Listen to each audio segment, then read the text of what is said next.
아름다운 교회 주일 예배 오신 여러분을 주님의 이름으로 사랑하고 축복합니다.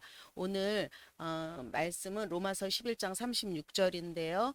그 모든 것이 하나님께로라는 제목으로 말씀 전해 드리겠습니다. 네, 성경적 세계관이라는 것은 만물이 하나님에게서 나오고 하나님으로 말미암아 존재하며 하나님께로 돌아간다는 말씀을 기준으로 삶의 모든 영역을 바라보며 살아가는 관점입니다. 우리는 세상 속에서 수많은 가치, 문화, 인연과 부딪힙니다. 그 영향력은 너무 강해서 성경의 진리보다 세상의 기준이 더 자연스럽게 느껴질 때도 있습니다. 그래서 흔들리기도 하지요. 그러나 하나님은 우리가 그런 세상 밖으로 도망치기를 원치 않으십니다. 예수님도 세상 안으로 들어오셨습니다. 문제는 세상에 속한 것이 아니라 세상의 가치에 물드는 것입니다. 성경적 세계관은 우리가 세상 속에서 세상 속으로 들어가되 세상에 속하지 않도록 삶의 방향을 잡아줍니다.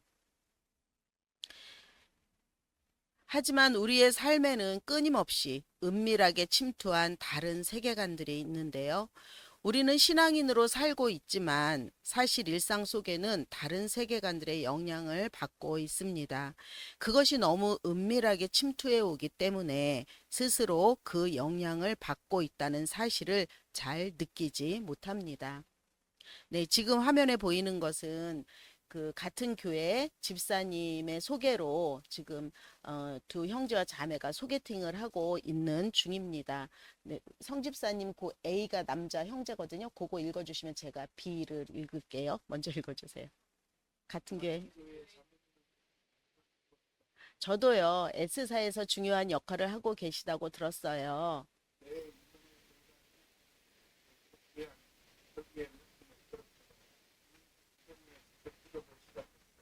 그러시군요. 열심히 하신 만큼 좋은 결과가 있겠지요. 그런데 혹시 하나님께서 그 일을 되게 해주지 않으셔도 새벽 예배를 나가시겠죠? 네, 우리 그 형제의 그 말은 매우 신앙적으로 보입니다. 새벽 기도라는 표현을 보면 열심과 헌신이 느껴지지요. 그러나 그 중심은 성공이 목표입니다. 기도는 성공의 수단이 되고 신앙 언어를 사용하지만 실제 내용은 세속 가치가 중심에 있는 혼합된 세계관입니다. 반면 자매는 대개 해주지 않아도 계속 새벽 예배에 나가시겠죠. 이 질문은 결과보다 하나님 자체를 더 중요하게 여기는 기독교 신본주의 세계관을 보여줍니다. 어느 교회의 장로님들이 소록도로 봉사를 갔다고 합니다. 좋은 마음으로 갔지만 막상 가서 보니까 냄새도 많이 나고 환경도 열악하고 그렇기 때문에 좀 견디기가 힘들었대요. 그래서 이제 불평불만이 나오게 되죠. 그때 목사님께서 말씀하셨어요.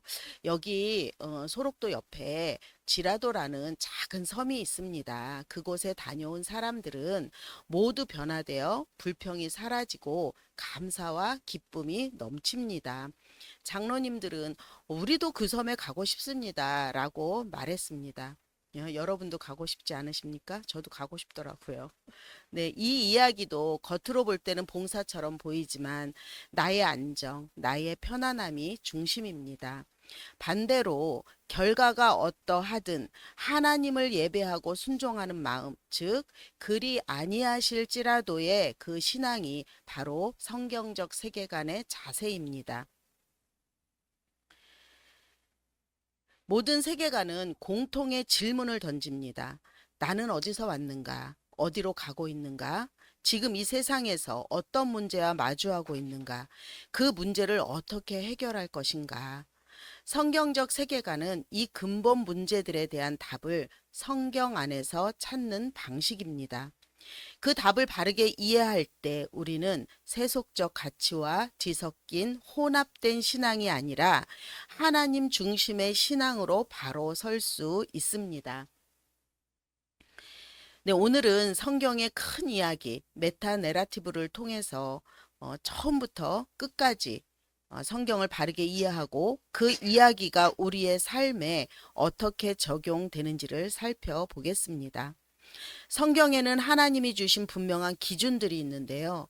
그 기준이 우리 삶의 기준이 되어야 합니다. 그래서 하나님의 큰 이야기, 메타 내러티브를 살펴보려고 합니다. 성경은 창세기 1장 1절에 태초에 하나님이 천지를 창조하셨다라고 선언하면서 시작을 하고 마지막에 하나님이 새하늘과 새 땅을 이루시는 완성까지 이어지는 거대 서사입니다. 이 서사는 창조, 타락, 구속, 완성이라는 네 기둥으로 구성되어 있는데요. 이것을 통해 우리는 세상과 삶을 새롭게 바라보게 될 것입니다.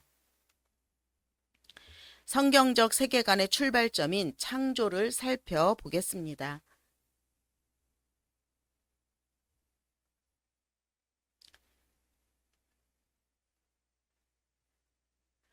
성경은 그 세계의 시작을 아주 분명하게 선언합니다. 태초에 하나님이 천지를 창조하시니라. 태초는 시간의 시작을 의미하고 천지는 공간의 창조, 곧 존재하는 모든 세계를 가리킵니다. 시간과 공간 그리고 존재의 모든 근원은 하나님으로부터 시작됩니다. 창세기 1장은 단순한 기원 설명이 아니라 이미 삼위일체 하나님의 사역을 드러냅니다. 지금 저기 화면에 안 보이는 거는 제가 지금 다 설명하고 있으니까 그냥 들으시면 됩니다. 하나님의 영이 수면 위를 운행하시고 하나님이 말씀하시니 빛이 생겼어요. 엘로힘, 성부 하나님은 창조 명령을 내리셨고요. 로고스, 말씀이신 성자 하나님은 창조를 실행하셨습니다. 그리고 르아흐, 하나님의 영인 성령 하나님은 혼돈 가운데 질서와 생명을 부여하시는 분으로 삼위 하나님의 창조 사역을 분명히 보여줍니다.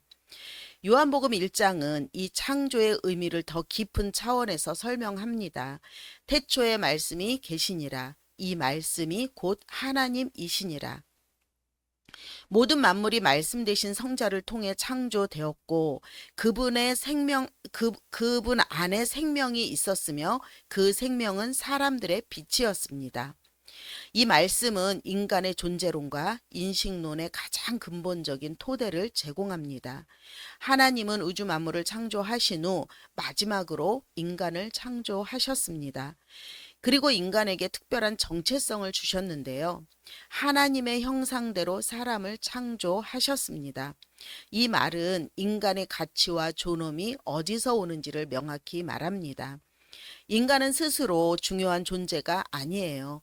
하나님의 형상을 지닌 존재이기에 존귀하고 중요한 것입니다. 또한 인간에게 문화 명령을 주시면서 나의 창조 사역을 너희가 책임있게 이어가라고 맡기셨습니다. 또 인간은 하나님의 대리자로서 세상을 경작하고 발전시키는 사명을 받은 존재입니다. 결국 창세기 1장은 하나님이 어떤 분이신지, 인간은 어떤 정체성을 가진 존재인지, 그리고 왜 우리가 이 세상 가운데 살아가야 하는지를 분명히 보여줍니다. 하나님은 인간을 단순히 만들어 놓으신 분이 아니고요. 친밀한 교제와 사명을 위해 자신의 형상대로 창조하신 분이십니다. 창조의 신앙이 바로 성경적 세계관의 가장 기초가 되는 것이지요.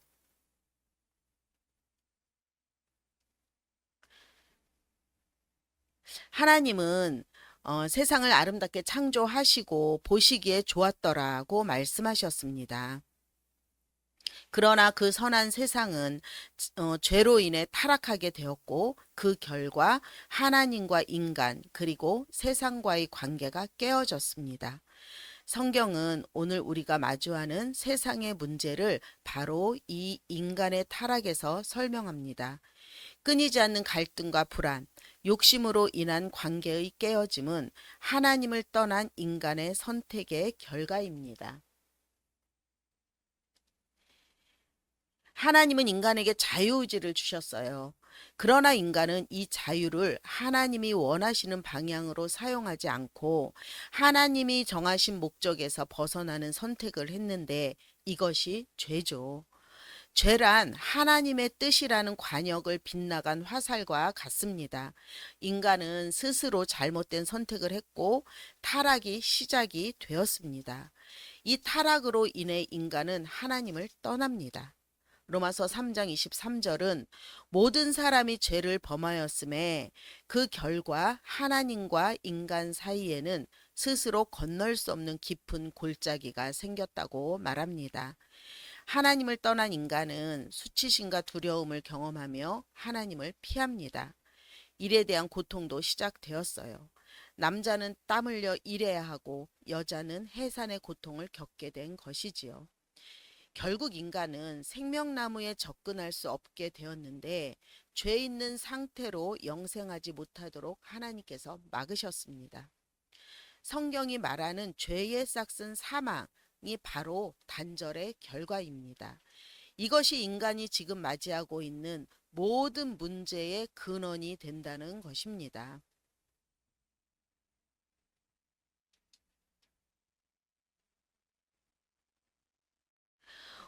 출애굽기 20장 3절에서 5절을 보면 우상 숭배와 거짓된 하나님의 형상을 인간 스스로가 만들어냅니다. 인간은 똑같은 죄를 반복하고 하나님은 심판하십니다.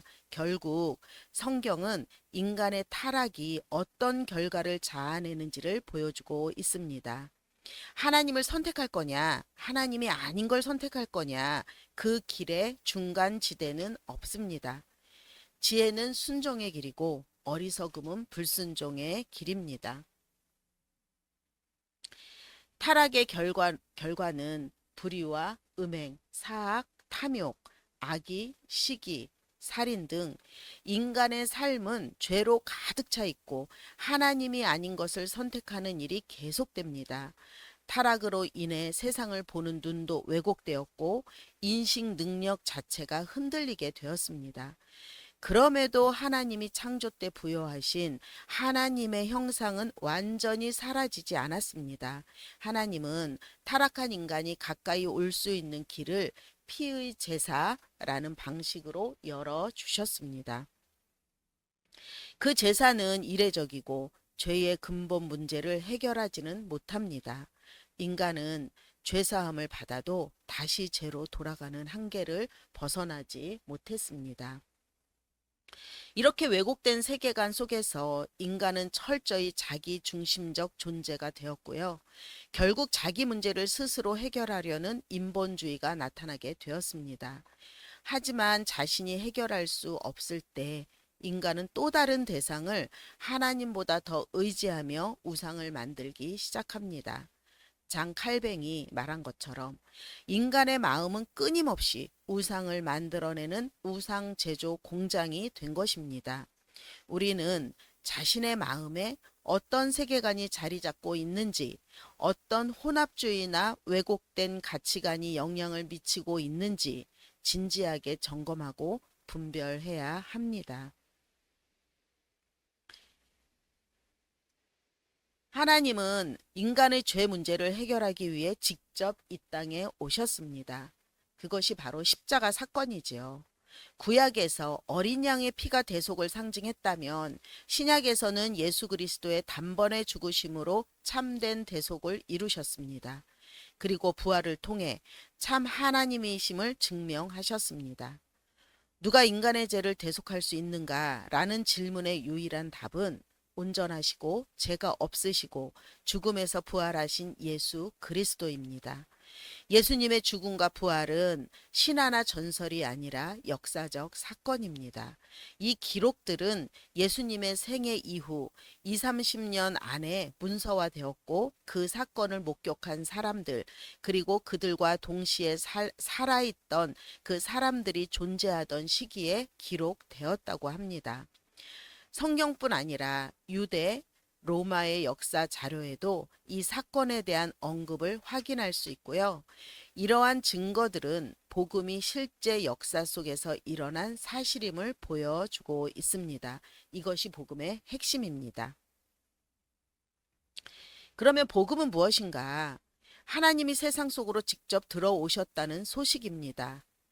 왜 하나님이 세상에 오셔야 했을까요? 그 답은 요한복음 3장 16절에 있습니다. 하나님이 세상을 이처럼 사랑하사 독생자를 주셨으니 하나님이 세상을 사랑하셔서 세상으로부터 도망가거나 세상과 단절된 신앙을 원하지 않으십니다. 오히려 세상 한복판에서 복음의 능력을 드러내기를 원하십니다. 그래서 복음의 능력이신 예수 그리스도를 보내주셨습니다. 여기서 한 가지 중요한 질문이 생깁니다. 당신은 구속받은 하나님의 자녀입니까? 만약 믿지 않는 사람이 이렇게 물을 때 우리는 무엇을 근거로 대답할 수 있을까요? 복음이 사실이며 역사 속에서 실제로 일어난 사건이라는 것입니다. 그런데요, 그보다 더 중요한 것은 그 복음이 우리의 삶을 어떻게 변화시켰는지를 명확하게 보여줄 수 있어야 합니다. 이것이 변증입니다. 변증은 지적인 논쟁에서 싸워 이기라는 것이 아니에요. 복음이 내 삶에 어떻게 실제로 나타났는지를 분명히 보여주는 것입니다. 이것이 우리의 신앙을 세속적 사상과 왜곡된 세계관으로부터 지키는 힘입니다. 성경은 복음이 능력이라고 말하지요. 로마서 1장 16절에서 17절은 복음은 모든 믿는 자들에게 구원을 주시는 하나님의 능력이라고 선언합니다. 복음 안에는 하나님의 의가 나타나서 우리를 믿음에서 믿음으로 이끄는 실제적인 변화를 일으킵니다. 그러므로 구속은 단지 제사함으로 끝나지 않습니다. 구속은 새로운 삶의 출발점인 것입니다. 복음을 믿고 구원받은 우리는 세상 속에서 복음을 드러내는 삶을 살아야 하며 하나님 나라의 가치로 세상을 바라봐야 합니다. 그러니까 구속은 도피가 아니라 파송이고 복음은 개인의 위로가 아니라 세상을 향한 하나님의 능력임을 기억하시기 바랍니다. 네, 구속받은 우리는 결국 어디로 가는가? 성경이 말하는 우리의 종착점은 하나님 나라입니다.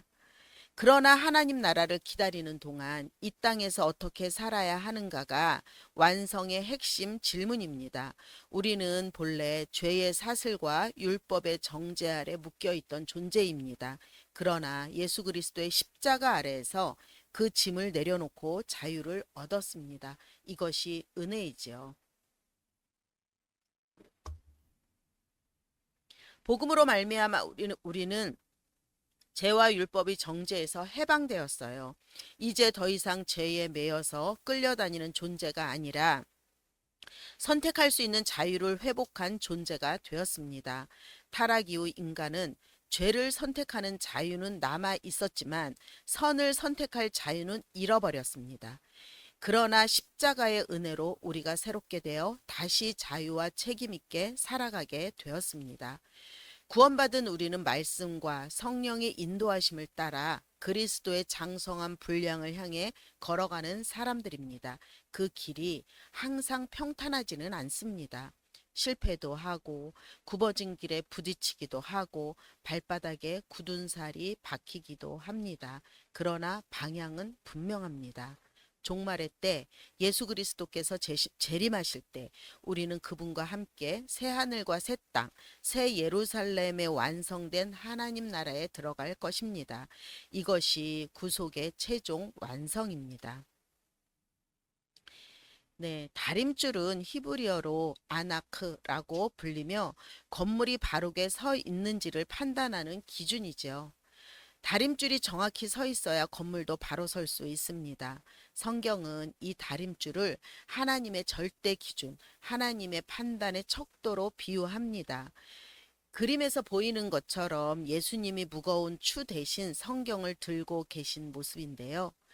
우리의 삶이 흔들릴 때 무엇을 기준으로 판단하고 선택하라는 것을 상징적으로 보여줍니다.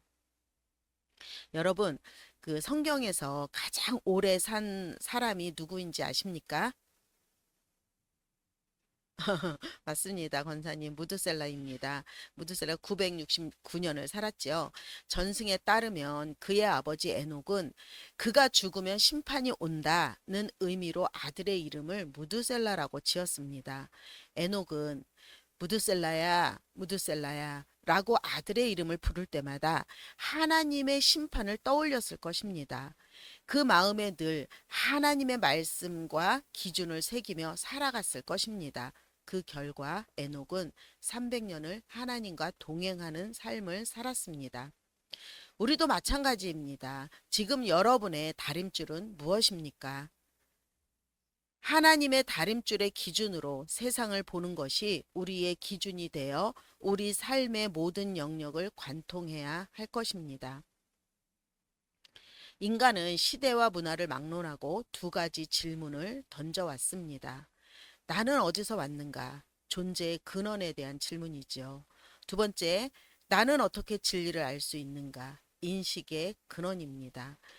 신학, 철학, 과학 모두 이 질문을 다루지만 세계관에 따라서 결론이 완전히 달라집니다. 존재의 근원, 어, 창조, 그러니까 유일신론은 이제 우리가 말할 때는 성경적 세계관이라고 이야기하죠. 어, 나는 하나님께서 창조하신 존재이며 존재의 의미는 하나님께 있다. 나의 가치는 하나님께서 부여하신 것이고 나의 삶의 기준은 창조주 하나님이다. 라는 것입니다. 또 진화론적 세계관, 그러니까 유물론의 세계는 그 존재의 근원을 물질과 우연에서 찾습니다. 인간은 자연 과정의 산물이며 진화의 결과일 뿐 특별한 목적이 없다. 존재의 의미가 있다면 스스로 만들어야 한다는 것입니다. 그 다음에 초월적 세계관, 범신론, 다신론 다 포함할 수 있는데요. 그 존재의 근원을 신적 에너지의 흐름 속에 있고 모든 것이 신이고 에너지이니 굳이 따질 필요 없다. 존재 자체에 대해 질문도 하지 않고 모른다라는 것입니다. 인식의 기반 잘 안 보이죠? 뒤에 불을 좀 끄면 좋겠는데요. 인식의 기반은 성경적 세계, 요 초록색이 이제 성경적 세계관에 관한 내용입니다. 인간은 스스로 진리에 도달할 수 없기 때문에 하나님이 먼저 알려주지 않으면 인간은 진리에 도달할 수 없습니다. 십자가가 그 대표적인 예인데요. 만약 십자가에서 예수님이 죽으심으로 세상을 이긴다는 그 하나님의 구원 계획을 사탄이 미리 알았다고 해봅시다. 예수님을 십자가에 못 박았을까요? 오히려 예수님을 십자가에 못 박으려는 사람들을 결사적으로 말렸을 것입니다. 그는 하나님의 구원 계획을 이해하지 못했어요. 왜냐하면 그 지혜는 이성으로 깨달을 수 있는 것이 아니고 하나님이 계시하셔야만 알 수 있는 감추어진 지혜이기 때문입니다. 하나님은 우리에게 옳고 그름을 아는 마음의 법, 그러니까 양심을 주셨고 또 자연을 통해 하나님의 존재를 인식할 수 있게 하셨는데 이 양심과 자연을 우리는 일반 계시라고 하죠. 더 구체적인 진리 인식을 위해 성경을 주셨습니다. 이것을 우리는 특별 계시라고 합니다. 진화 유물론은 진리의 근거는 과학적 관찰과 실험에서만 찾습니다. 보이고 증명되는 것만 진리이다라고 말합니다. 초월주의 범신론은 눈앞에 보이는 것으로 판단하지 말아라. 느끼고 깨닫는 것이 진리다라고 말합니다. 그 장자의 호전몽 이야기가 대표적인데요. 내가 나비가 되는 꿈을 꾸었는지 나비가 내가 되는 꿈을 꾸었는지 알 수 없다. 중요한 것은 무엇이 참이냐가 아니라 내가 어떻게 느끼느냐입니다. 어, 진리에 관해서는 기독교에서는 진리는 개념이나 이론이 아니라 하나님께서 예수 그리스도 안에서 자신을 드러내신 계시의 실제입니다. 하나님 나라에 이르는 길이 예수 그리스도이기 때문에 예수 그리스도가 진리입니다. 유물론 진화 자연주의는 관찰과 실험, 측정, 검증의 과정을 거쳐 얻은 과학적 지식으로 편리한 세상을 만드는 것이 진리라고 이야기합니다. 초월주의. 그러니까 범신론은 뭐 불교, 힌두교, 뭐 뉴에이지를 다 포함하죠. 초월주의 세계관은 인간 안에 신적 본질이 있다고 보고 그 사실을 깨닫는 것이 진리라고 말합니다. 깨달음으로 해탈을 얻어야 윤회의 고통에서 벗어난다. 깨닫지 못하면 윤회의 사슬에서 계속 고통받는다고 말합니다. 요 그림에 보면 예수님이 빌라도 앞에 섰을 때 빌라도가 진리가 무엇인가 라고 묻지만 예수님은 진리가 누구인가를 보여주셨습니다. 무엇이 선인가, 절대적인 선이 존재하는가, 이 질문은 윤리학의 중심 주제입니다. 기독교는 절대선은 반드시 있다. 그것은 하나님 한 분이다 라고 이야기합니다. 자, 여기 그림에서 예수님을 선한 선생님이라고 불렀을 때 예수님이 하나님 한 분 외에는 선한 이가 없느니라고 말씀하셨습니다. 기독교 윤리는 행위 이전의 존재의 문제이며 하나님과의 관계에서 선이 정의됩니다. 그러니까 유물론, 진화 자연주의에서는 어떤 것이 선인지 악인지는 시대와 장소 또 문화와 합의에 따라 달라진다. 그 결과 강한 집단이 기준을 만들면 그것이 선이 되고 사회적 합의가 바뀌면 선악의 기준도 바뀐다는 겁니다. 도덕은 절대적 기준이 아니라 상대적 합의에 의해서 된다고 이야기합니다. 옳아서 선이라기보다는 살아남는 데 유리해서 선이 되기 쉽다는 것이지요. 초월주의 범신론은 선악의 기준이 깨달음을 돕는가 방해하는가에 따라 결정된다고 합니다. 깨달음을 방해하는 것은 악이고 깨달음을 돕는 것은 선이라고 이야기하죠. 아름다움에 대해서도 이야기를 하는데요. 아름다운 것을 보면 누구나 감탄을 합니다. 그러나 그 아름다움을 보고 감탄이 어디로 향하느냐에 따라 세계관이 결정합니다. 기독교는 미에 관한 그 정의를 피조 세계에 새겨진 하나님의 영광을 발견하는 것을 아름다움이라고 합니다. 자연에 나타난 질서와 조화, 인간에게 주신 재능과 창조적 능력은요, 모두 하나님이 창조 세계 안에 새겨 놓으신 좋고 선하고 아름다움을 드러내는 흔적입니다.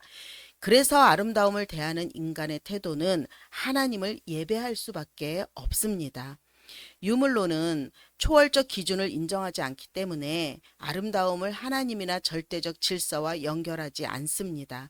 아름다움을 사람의 감정을 자극하고 감탄을 이끌어내는 것, 인간이 즐거움을 느끼는 것 정도로 이해됩니다. 그래서 아름다운 자체에 마음이 고정되어 신처럼 경배하는 것입니다. 아이돌의 그 아이들이 열광하는 것과 같습니다.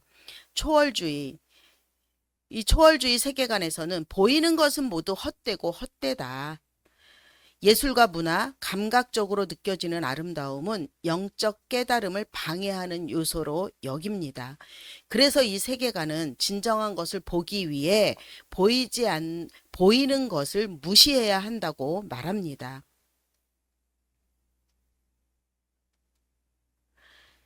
자, 정의는 법, 정치, 경제 등 모든 사회 구조에서 다루는 핵심 가치입니다. 기독교에서 정의는 하나님의 성품과 뜻과 진리가 선하고 아름답고 세상 속에서 행해지는 것입니다. 진리이신 예수 그리스도가 사람을 대하는 방식, 죄를 미워하되 죄인은 사랑하는 마음이 삶에서 선하고 아름답게 드러나는 것입니다. 네, 유물론은 절대적 가치나 초월적 기준을 인정하지 않습니다. 정의는 시대에 따라 달라지고 문화에 따라 달라지며 사회적 합의에 따라 달라질 수 있다. 결국 힘 있는 자가 정의를 결정하게 되는 것이지요. 초월적 세계관에서는 절대적 선과 악 개념보다 업보와 깨달음에 따라 상대적이다. 깨달음을 돕는 것은 선이고 정의이다. 깨달음을 방해하는 것은 악이고 불이라고 이야기합니다. 그 기독교 세계관에서 정의는 구체적으로 세 영역에서 드러나는데요. 첫 번째가 법적 정의. 모든 사람은 법 앞에 평등하다. 성경에서도 약자라고 봐주지 말고 부자라고 편들지 말라. 공정한 재판, 또 동일한 저울, 동일한 잣대를 사용하라고 이야기합니다. 두 번째 정치적 정의는 인권과 통치권의 균형이 중요한데요. 개인의 권리는 보호되어야 하고 그러나 전체를 이끄는 통치권은 무질서를 억제하기 위해서 필요하다는 것입니다. 로마서 13장 1절은 위의 권세에 복종하라고 이야기하는데요. 통치권이 하나님께서 세우신 질서임을 강조하는 것입니다. 또 경제적 정의는 동일한 척도를 사용하라. 부정한 저울을 금지하고 정직한 상거래, 가난한 이웃을 공의롭게 대하라는 것입니다. 그리고 정의라는 것은 글로 혹은 한 문장으로 나타내는 명제적 정의를 말하는 것이 아니고요. 예수 그리스도로 드러난 하나님의 인격적 성품입니다. 그래서 우리가 정의를 이야기할 때 예수님이라면 어떻게 하실까? 이 질문이 기독교 정의의 출발점입니다. 성경적 정의는 단순히 죄를 벌하는 것이 아니라 하나님이 세우신 창조 질서를 회복하는 것입니다. 성경은 재판을 지연하지 말고 불필요한 분쟁에 얽매이지도 말고 죄가 분명하지 않으면 하나님께 맡기라고 합니다. 왜냐하면 하나님의 백성은 재판에만 매달리지 말고 창조 질서 속에서 맡은 일을 감당해야 하기 때문입니다. 네, 오늘 마지막으로 다룰 주제는 현대 사회가 말하는 사회 정의, 특히 DEI, 다양성, 형평성, 포용성에 대한 기독교적 변증입니다. 많은 사람들이 이런 질문을 합니다. 성경도 약자를 돌보라고 하니 기독교도 DEI를 지지해야 하지 않나요? DEI는 겉으로는 따뜻하고 정의로워 보입니다. 다양성, 포용성, 형평성 얼마나 좋습니까? 이 자체가 나쁜 단어가 아니에요. 문제는 그것이 하나님이 없는 세계관이 무엇을 선이라고 부를지, 무엇을 차별이라고 규정할지를 정하는 도구로 사용된다는 데 있습니다. 또 가난한 자, 고아, 과부, 나그네, 그리고 오늘날 다양한 성소수자, LGBTQ 요새는 그렇게 얘기하죠. 그 집단을 사회가 어디까지 책임져야 하느냐. 성경적 세계관은 약자를 돌보는 일을 분명히 말하고 있지만 DEI와 출발점과 목적이 다릅니다. 성경은 세상의 모든 약자를 내가 다 책임져라 라고 말하지 않습니다. 그 대신 이렇게 말씀하십니다. 하나님은 각자에게 다른 은사를 주셨다. 그러니 모든 사람이 같은 일을 할 필요는 없습니다. 하나님은 우리에게 전부 해결하라고도 하지 않으십니다. 감당할 수 있는 만큼 최선을 다하라고 하십니다. 또 개개인이 만나는 이웃에게 사랑과 자비를 실천하라고 하십니다. 부르심의 범위는 동일하지만 사랑의 책임은 각자의 자리에서 실천되는 것입니다. 하나님은 토기장이시고 우리는 각기 다른 용도로 지어진 그릇입니다. 중요한 것은 무엇이 귀하고 무엇이 천하냐가 아니라 내가 있는 자리에서 하나님의 영광을 드러내라는 것입니다. 이것이 우리가 귀히 쓰이는 길입니다. 우리가 비록 세상에서 존재감이 없는 미비한 위치에 있다 할지라도 악에 물들지 않고 거룩함을 지키고 산다면 그것만으로 의미 있는 삶입니다. 예수님은 2 렙돈을 드린 가난한 과부를 가장 큰 헌신으로 칭찬하셨습니다. 하나님은 재능의 영향의 크기가 아니라 자기 자리에서 드리는 충성을 보십니다. 예수님은 우리를 세상의 소금과 빛으로 부르신 것도 같은 이유입니다. 소금은 썩어져가는 곳에 들어가야 그 역할을 할 수 있고요. 빛은 어두운 곳에 있어야 빛의 기능을 하게 되는 것입니다. 사랑하는 여러분, 요한복음 17장 18절에 예수님은 이렇게 기도하셨습니다. 아버지께서 나를 세상에 보내신 것 같이 나도 그들을 세상에 보내었고 우리는 세상 속으로 들어가되 거룩을 잃지 않는 사람으로 살아내야 합니다. 같은 세상에 살지만 다른 믿음으로 사는 사람, 그 사람이 바로 그리스도인입니다. 세상 속으로 들어가되 그 가치에 물들지 않고 사랑하되 거룩을 잃지 않으며 섬기되 복음을 숨기지 않는 사람, 바로 우리가 그런 사람입니다. 이 믿음이 세상 속에서 우리를 지키고 또한 세상을 변화시키는 하나님의 능력이 됨을 기억하시는 아름다운 교회 되시기를 간절히 바랍니다.